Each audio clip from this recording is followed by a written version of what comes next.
Kristo Yesu akozwe.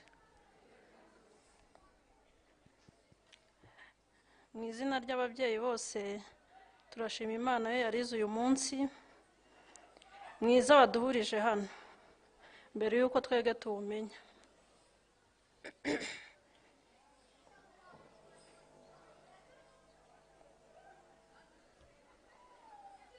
Turashima kubwo abana bacu bahawe Amasakaramentu. By'umwihariko turashimira padiri wadutura igitambo cy'Ukarisitiya. Turashimira ikigo cya Stella Matutina n'abarezi dufatanyije kurerera hano.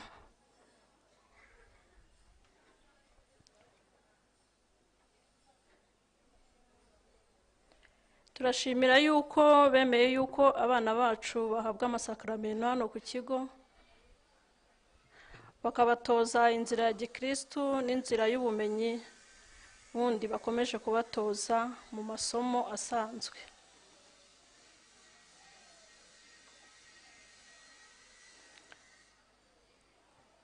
Nk'ababyeyi ntitwabona icyo tubaha mu nshingano nyinshi zitoroshye mukora usibye kubasabira umugisha.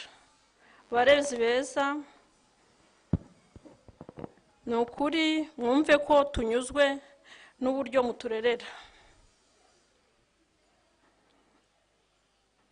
Ndashimira kandi buri wese uri hano waje kwifatanya n'abana bacu mu birori byaduhurije hano.